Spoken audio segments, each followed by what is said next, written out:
بسم اللہ الرحمن الرحیم۔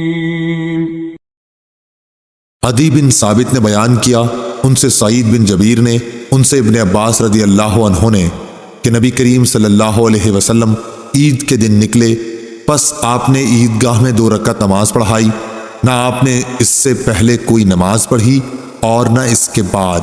پھر آپ عورتوں کی طرف آئے، بلال رضی اللہ عنہ آپ کے ساتھ تھے، انہیں آپ نے واعظ و نصیحت کی اور ان کو صدقہ کرنے کے لیے حکم فرمایا، چنانچہ عورتیں کنگن اور بالیاں بلال رضی اللہ عنہ کے کپڑے میں ڈالنے لگیں۔ صحیح بخاری حدیث نمبر 1431۔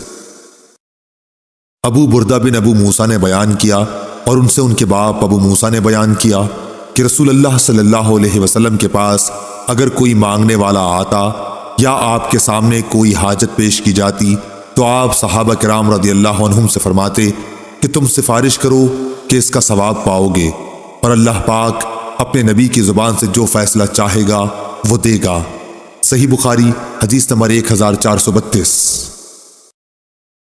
عبدہ نے ہشام سے خبر دی، انہیں ان کی بیوی فاطمہ بنت منذر نے اور ان سے اسماء رضی اللہ عنہا نے بیان کیا کہ مجھ سے نبی کریم صلی اللہ علیہ وسلم نے فرمایا کہ خیرات کو مت روک ورنہ تیرا رزق بھی روک دیا جائے گا۔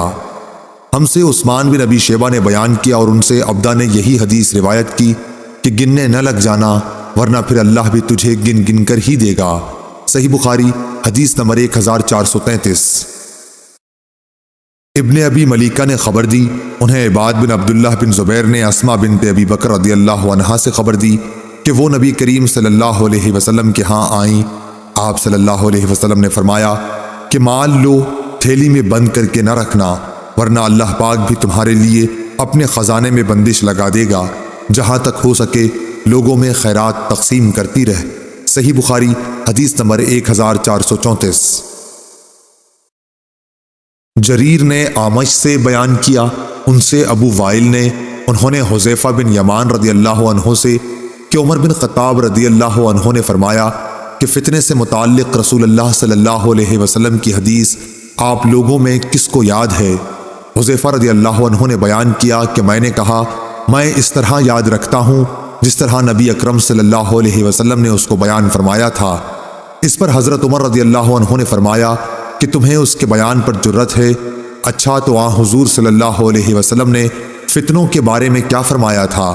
میں نے کہا کہ آپ نے فرمایا تھا انسان کی آزمائش فتنہ اس کے خاندان، اولاد اور پڑوسیوں میں ہوتی ہے، اور نماز، صدقہ اور اچھی باتوں کے لیے لوگوں کو حکم کرنا اور بری باتوں سے منع کرنا اس فتنے کا کفارہ بن جاتی ہیں۔ اعمش نے کہا ابو وائل کبھی یوں کہتے تھے، نماز اور صدقہ اور اچھی باتوں کا حکم دینا، بری بات سے روکنا، یہ اس فتنے کو مٹا دینے والے نیک کام ہیں۔ پھر اس فتنے کے متعلق عمر رضی اللہ عنہ نے فرمایا کہ میری مراد اس فتنے سے نہیں، میں اس فتنے کے بارے میں پوچھنا چاہتا ہوں جو سمندر کی طرح ٹھاٹے مارتا ہوا پھیلے گا۔ حذیفہ رضی اللہ عنہ نے بیان کیا، میں نے کہا کہ اے امیر المومنین آپ اس فتنے کی فکر نہ کیجیے، آپ کے اور اس فتنے کے درمیان ایک بند دروازہ ہے۔ عمر رضی اللہ عنہ نے پوچھا کہ وہ دروازہ توڑ دیا جائے گا یا صرف کھولا جائے گا؟ انہوں نے بتلایا کہ نہیں بلکہ وہ دروازہ توڑ دیا جائے گا۔ اس پر عمر رضی اللہ عنہ نے فرمایا کہ جب دروازہ توڑ دیا جائے گا تو پھر کبھی بھی بند نہ ہو سکے گا۔ ابو وائل نے کہا کہ ہاں، پھر ہم رعب کی وجہ سے حذیفہ رضی اللہ عنہ سے یہ نہ پوچھ سکے کہ وہ دروازہ کون ہے، اس لیے ہم نے مسروق سے کہا کہ تم پوچھو۔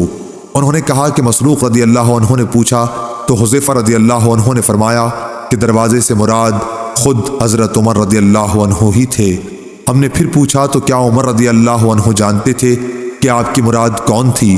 انہوں نے کہا ہاں، جیسے دن کے بعد رات کے آنے کو جانتے ہیں، اور یہ اس لیے کہ میں نے جو حدیث بیان کی وہ غلط نہیں تھی۔ صحیح بخاری حدیث نمبر 1435۔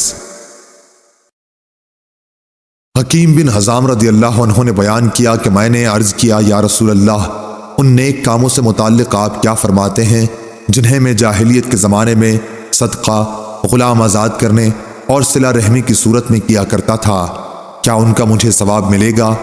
نبی کریم صلی اللہ علیہ وسلم نے فرمایا کہ تم اپنی ان تمام نیکیوں کے ساتھ اسلام لائے ہو جو پہلے گزر چکی ہیں۔ صحیح بخاری حدیث نمبر 1436۔ جریر نے اعمش سے بیان کیا، ان سے ابو وائل نے، ان سے مسروق نے اور ان سے عائشہ رضی اللہ عنہا نے کہ رسول کریم صلی اللہ علیہ وسلم نے فرمایا کہ جب بیوی اپنے خاوند کے کھانے میں سے کچھ صدقہ کرے اور اس کی نیت اسے برباد کرنے کی نہیں ہوتی تو اسے بھی اس کا ثواب ملتا ہے اور اس کے خاوند کو کمانے کا ثواب ملتا ہے، اسی طرح خزانچی کو بھی اس کا ثواب ملتا ہے۔ صحیح بخاری حدیث نمبر 1437۔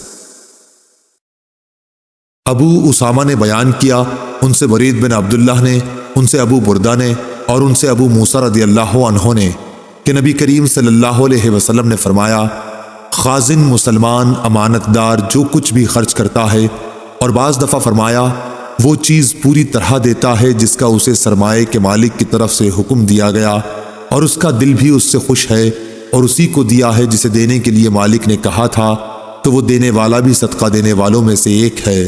صحیح بخاری حدیث نمبر 1438۔ منصور بن معمر اور اعمش دونوں نے بیان کیا، ان سے ابو وائل نے، ان سے مسروق نے اور ان سے عائشہ رضی اللہ عنہا نے نبی کریم صلی اللہ علیہ وسلم کے حوالے سے کہ جب کوئی عورت اپنے شوہر کے گھر کے مال سے صدقہ کرے، صحیح بخاری حدیث نمبر 1439۔ دوسری سند، امام بخاری نے کہا اور مجھ سے عمر بن حفص نے بیان کیا، کہا کہ مجھ سے میرے باپ حفص بن غیاث نے بیان کیا، کہا کہ ہم سے اعمش نے بیان کیا، ان سے ابو وائل شقیق نے، ان سے مسروق نے اور ان سے عائشہ رضی اللہ عنہا نے بیان کیا کہ نبی کریم صلی اللہ علیہ وسلم نے فرمایا، جب بیوی اپنے شوہر کے مال میں سے کسی کو کھلائے اور اس کا ارادہ گھر کو بگاڑنے کا بھی نہ ہو تو اسے اس کا ثواب ملتا ہے اور شوہر کو بھی ویسا ہی ثواب ملتا ہے اور خزانچی کو بھی ویسا ہی ثواب ملتا ہے۔ شوہر کو کمانے کی وجہ سے ثواب ملتا ہے اور عورت کو خرچ کرنے کی وجہ سے۔ صحیح بخاری حدیث نمبر 1440۔